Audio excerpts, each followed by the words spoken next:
So today we have with us Dr. Tom. He is a family practice doctor. Thanks for being with us.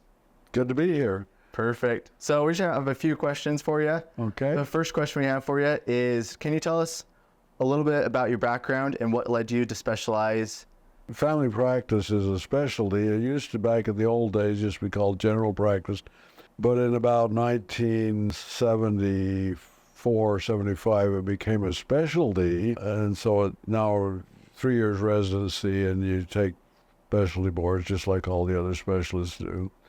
So that's what I did. I graduated from medical school in 1975, so I've been a doctor a long time.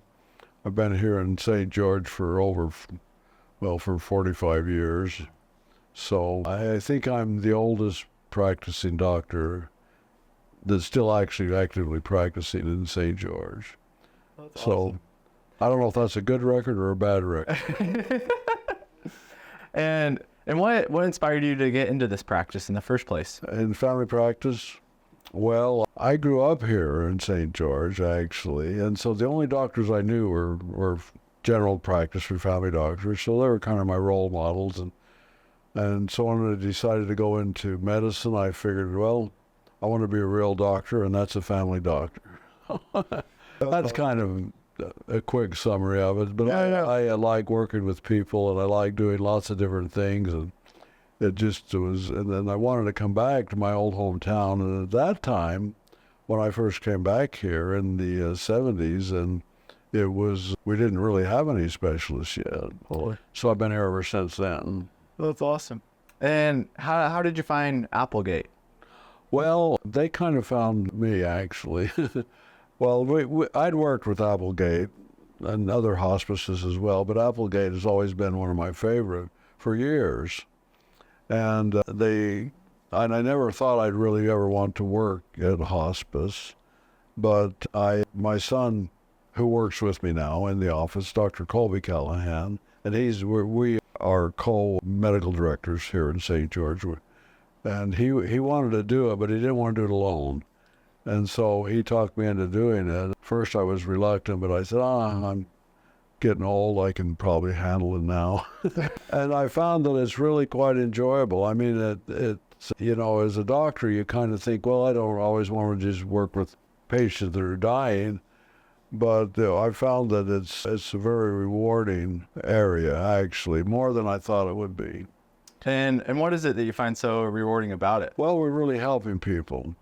I found that it makes a big difference to people to have the nurses, especially the Applegate ones that I know, are excellent at helping people feel good about themselves, know that they're cared for, know that they're loved, know that their lives are meaningful. And I found out that most likely patients on hospice live longer than if they weren't on hospice, because, I mean, they're terminal illnesses, but they live longer because they get such good care and help. That's been my observations of watching patients on both sides of the spectrum, so to speak.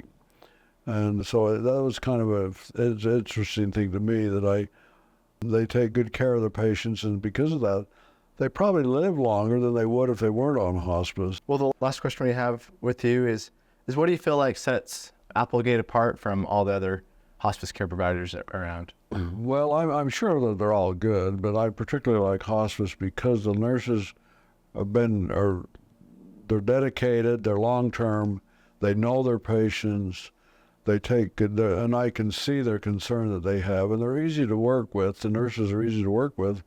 They don't overstep their bounds, but they know what they're doing, and if they have questions, they check with us doctors, and most of the time, whatever they're thinking of is the correct thing anyway. So I feel very comfortable in working with Applegate especially, and now that I've got to know them, of course, I know them better than any of the others. I'm sure all hospices probably do a good job, but I think Applegate does an exceptionally good job. That's good. We love to hear that. Well, perfect. Thank you so much. You're welcome.